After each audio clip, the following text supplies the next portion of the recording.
Welcome to the third leg of our 11-week, 5-country and 25,000-mile Glampack as we travel from Laos into Cambodia. From Luang Prabang it is an hour and 10 minutes down to Siem Reap.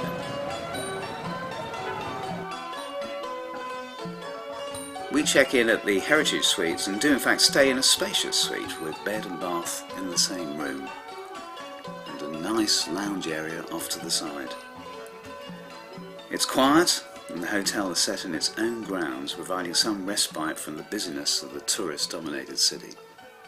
Our first day of touring takes us to the ancient city of Angkor, with the first stop Banyan, then a tour with our knowledgeable guide Un around the many temples and monuments stretching back to the 10th century, combining ancient Hindu and Buddhist traditions and of course the more modern traditions of Lara Croft and the Tomb Raiders.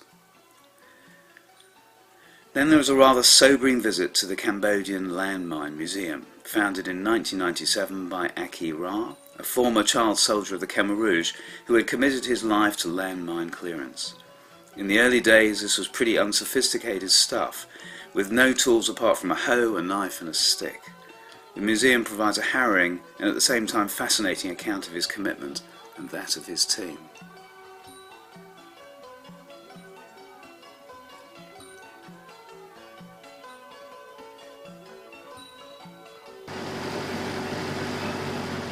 The following day we journey by boat to the lake and river system at Tonle Sap.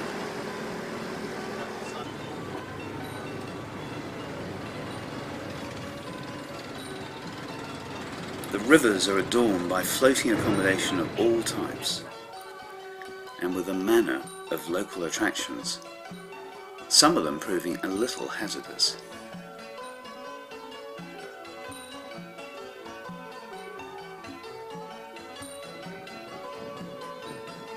Tonle Sap is the largest lake in Southeast Asia with the very unusual feature of 2 changes in water flows each year. In the dry season, the depth is only 1 metre, but this deepens to 9 metres as the snows melt in the Himalayas and the Mekong swells. It's no wonder the accommodation needs to float. The floating residences reflect all that you would need in a community, from churches to stores,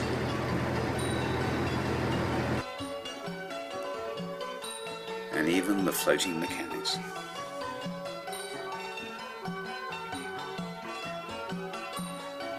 Then it's off to Phnom Penh to experience the modern bustle of a major city, home to 2.2 million of the country's 14.8 million.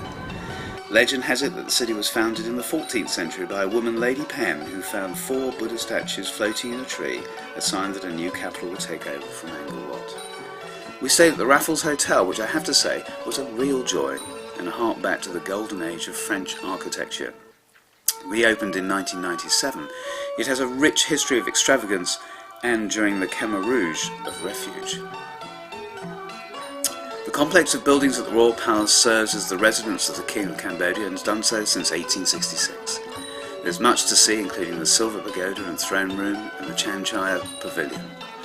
Spend a few hours there and you forget the surrounding noise and bustle. Okay, so tell me what's in the Cambodian Daily.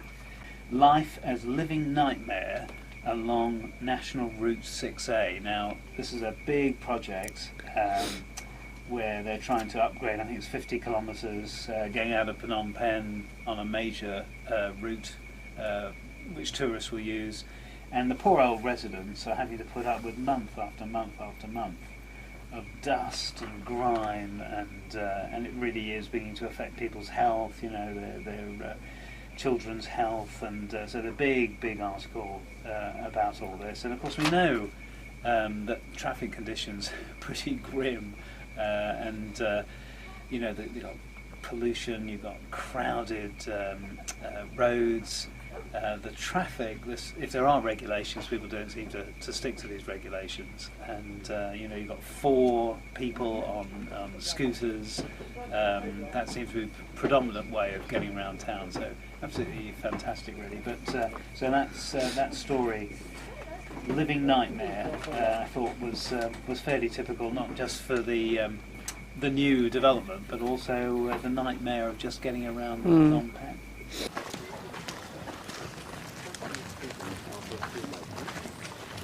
The darker side of Cambodia is portrayed in the killing fields. The site at Chalmec is just one of 340 centres that were instrumental in the slaughter of 1.7 million Cambodians under Pol Pot. At Chalmec there are 120 mass graves, and over 8,000 lost their lives there. In this regime, they also kill babies. Let's say all these kids, the kids are behind ranking officials who brought from the S-21 as well.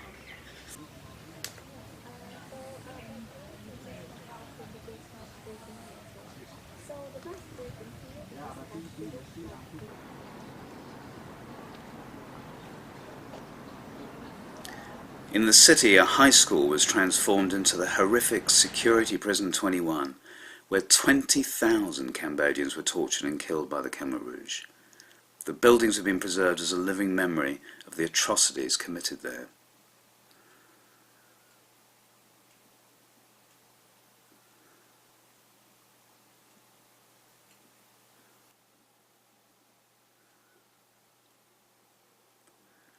There are only 2 survivors now, and we are lucky to meet Chum Mai, one of them who comes each day to provide living testimony of what happened there. Visited to this prison when he was 48 years old. Yeah. So after this meeting, only him alone, because his wife and his 4 children already assassinated and killing. It's him. He is mechanic. He can fix typewriter.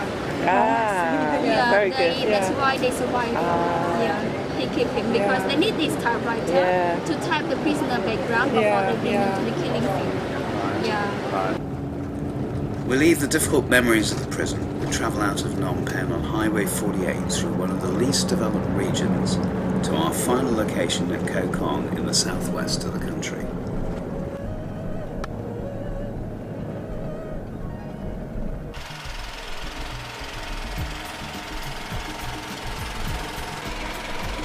Our accommodation is at the Four Rivers Lodge, a dedicated eco-lodge with 12 floating bedrooms surrounded on all sides by jungle. It's one of the most unusual and peaceful locations to stay. The rooms are very comfortable, and each has terrific views. Even, I might say, from the bathroom.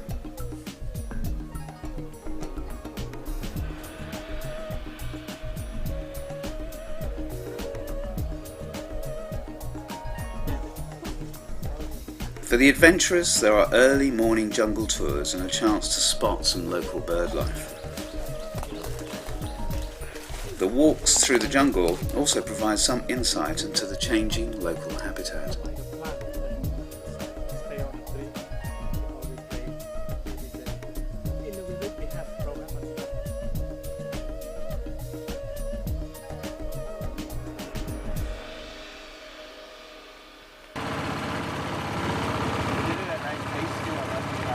Then there are the trips along the river system. It reveals even more of the change occurring day by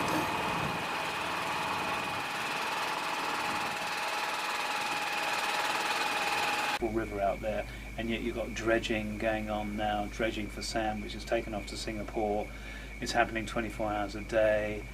There's deforestation going on. They're building major towns close to here. I think Siem is being rapidly developed. So you just kind of wonder what's going to be left here.